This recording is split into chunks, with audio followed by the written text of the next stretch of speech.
바람, 외도,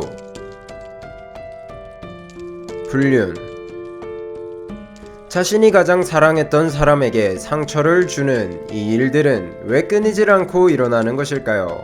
죽을 듯이 세상에서 제일 사랑해서 함께하기를 맹세한 상대를 배신하는 이유는 무엇일까요? 더 이상 그 상대를 사랑하지 않아서? 가장 사랑하는 이를 배신한 사기꾼이 상담사에게 가서 가장 많이 하는 말이 무엇일까요?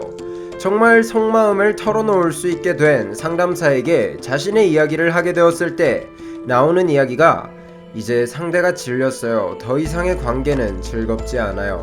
이제 나는 새로운 관계를 원해요. 인 것은 아니었습니다. 그들의 이야기는 이러하였죠. 아직도 나는 상대를 사랑해요. 우리의 관계는 소중하고 우리가 이뤄놓은 모든 것들을 파괴하고 싶지 않아요. 이들의 이야기는 여러분의 생각처럼 단순한 가식일까요?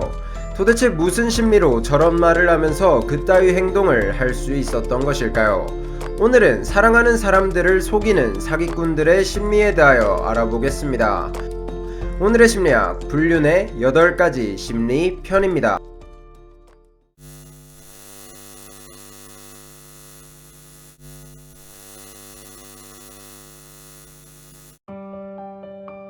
불륜, 한자어를 그대로 풀이하면 윤리에 어긋나는 일을 뜻합니다. 그리고 현재 우리는 이것을 배우자가 있음에도 새로운 상대를 만나는 일, 즉 간통의 대명사로서 사용하고 있죠. 우리는 이 불륜뿐만이 아니더라도 여러가지 일로 사랑하는 상대방을 속이곤 합니다.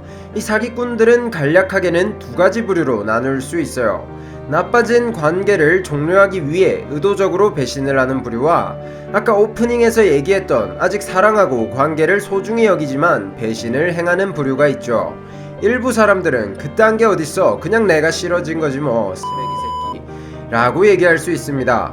잠시만요. 잠시만 진정하고 생각의 틀을 열어 이들의 뇌 안에서 무슨 일이 일어나는지 한 번만이라도 관찰해 봅시다. 그들을 용서하자는 것이 아니라 그들이 무슨 생각을 했는지 파악을 해보자는 거죠. 의도적인 부류의 사기꾼이 아니라면 그들은 상담사 앞에서 혹은 방 안에서 혼자 고뇌에 빠져 있을 확률이 높습니다. 그들은 죄의식과 더불어 스스로에게 궁금함을 느끼고 있겠죠.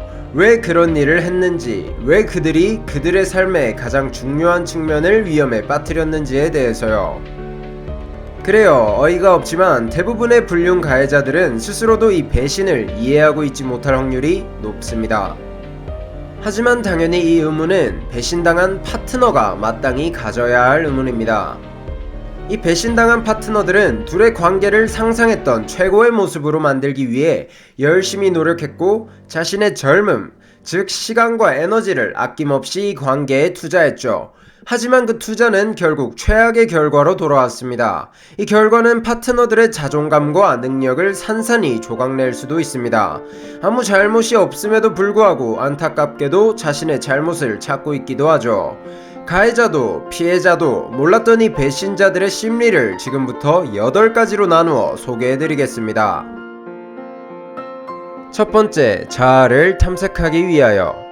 인간은 자기 자신을 궁금해합니다. 나는 누구인가? 나는 어떤 사람이지? 이런 걸 보통 자아를 찾는다고 하죠. 살아가다 보면 사회에 의해 혹은 어떠한 제약에 의해 자신의 모습을 숨기고 살아가게 되기도 합니다. 이를 억압된 자아라고 부르죠. 보통 사람들은 이 억압된 자아를 찾고자 합니다. 그리고 자신을 속박한 이 제약에서 벗어나고 싶어 하기도 하죠. 일부 사람들에겐 사랑하는 사람을 배신하는 행위가 이 억압된 자아를 찾는 방법이 되기도 하는데요. 그들은 배신을 통해 숨겨진 자신을 찾고 싶고 일시적으로 제약에서 벗어나고 싶은 것입니다. 두 번째, 자존감. 배신자를 생각하면 보통 자존감에 가득 차 오만하고 재수없는 사람을 생각하기 쉽습니다. 하지만 자신이 똑똑하지 않고 매력적이지 않으며 가치 없다고 생각하는 배신자가 오히려 상당수를 차지한다고 합니다. 이 불안정한 감정을 억제하기 위하여 배신이라는 행위를 이용하는 것이죠.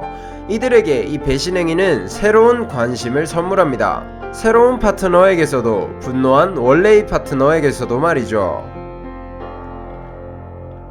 세 번째, 그들은 아직 아기이기 때문입니다. 어릴 적 엄마가 금지한 무엇에 집착을 가져본 적이 있나요? 저는 컴퓨터를 좋아하지는 않았지만 금지령이 떨어지고 암호가 걸려버린 컴퓨터를 너무나도 하고 싶은 욕망을 느낀 적이 있습니다. 그래서 초등학생 때 몰래카메라를 설치해가며 컴퓨터의 암호를 알아내곤 하였죠. 이때의 심리와 별반 다를 바가 없습니다.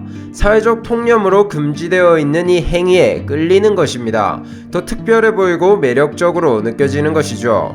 이들은 리스크보다는 보상에 눈이 멀게 됩니다. 네 번째, 유년기의 트라우마. 인간은 성장 환경에 엄청난 영향을 받습니다. 타고 태어나는 특성인 DNA도 결국 성장 환경에 맞춰 발현되니까요. 이 유년기를 좋지 않게 보낸 사람들은 어쩔 수 없이 성격에 특이점이 생기곤 합니다. 이때 생겨나는 애착결핍 같은 경우 불륜의 커다란 원인이 되기도 하죠. 하지만 성장 환경이 좋지 않다고 모든 이들이 불륜을 한다는 것은 아니니 이것을 꼭 유념하셔야 합니다. 상처는 충분한 관심과 애정을 통해 극복이 충분히 가능합니다. 다섯 번째, 멀티 유니버스에 대한 궁금증. 인간이 선택을 할 때마다 멀티 유니버스, 즉 새로운 세계가 하나씩 생겨난다는 이야기를 들어보셨나요? 우리는 현재 세계에 충분히 만족하고 살아감에도 불구하고 다른 선택을 했더라면 어땠을까? 라는 궁금증을 품고 살아가기 마련입니다. 그래서 이미 헤어진 전 애인이 나타난다거나 이때까지 본 적 없는 완전 새로운 타입의 사람에게 매우 강한 유혹을 느끼게 되는 것이죠. 여섯 번째, 너무 높은 기대와 따르는 공허함. 배신자들은 파트너와의 관계에서 얻을 수 있는 것들에 대해 너무나도 큰 기대를 하고 있기도 합니다. 그들은 마땅히 파트너가 자신의 기대를 채워줘야 한다고 생각하는데요.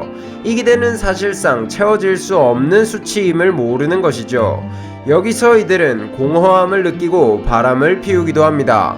특히 이 공허함을 채워줄 다른 친구나 가족이 없는 경우 외도로 이 공허함을 풀 확률이 비약적으로 올라가게 되죠. 일곱 번째, 강렬한 감정을 원하기 때문입니다. 아무리 뜨거운 사랑도 종론적으론 안정적인 지대에 안착하기 마련입니다. 그것은 뜨겁고 강렬한 감정과 또 다른 편안함과 안락함을 선사하는데요. 배신자들은 이 기분을 충분히 만끽하고 만족하고 있습니다.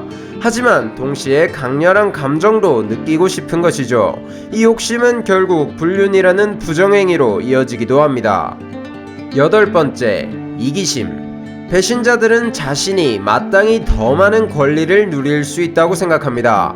이미 관계에서 사랑과 충족을 느끼지만 다른 관계를 통해 더 많은 행복을 느낄 권리가 있다고 믿죠. 이는 매우 이기적인 처사이긴 하지만 그렇다고 모든 인간이 이기적으로 태어난다는 이야기는 믿지 않는 편입니다. 이는 우리가 드라마를 볼 때 주인공에게만 스포트라이트를 비추어 공감하는 것과 비슷한데요. 우리가 살아가면서 주위를 둘러보지 않고 오직 자신에게만 공감하기 때문에 이런 일이 벌어지는 것이죠. 인간이 그저 이기적인 생물이라면 이러한 배신 행위를 하고 아무런 감정도 느끼지 못할 것입니다. 하지만 대부분의, 아니 거의 모든 배신자들은 후회하고 죄의식을 느끼며 고통스러워합니다. 우리가 상상하는 것보다 훨씬 더 강하게요. 우리는 내재된 욕구에 휘둘려 위험을 바라보지 못하게 됨을 경계해야 하고 스포트라이트를 비추기보단 덜 밝더라도 넓게 비추는 빛을 이용하여 세상을 볼 필요가 있습니다. 사랑하는 사람을 배신하는 일, 결국 자기 자신을 배신하는 것과 같습니다. 둘 모두에게 돌이킬 수 없는 아픔을 안길 것입니다.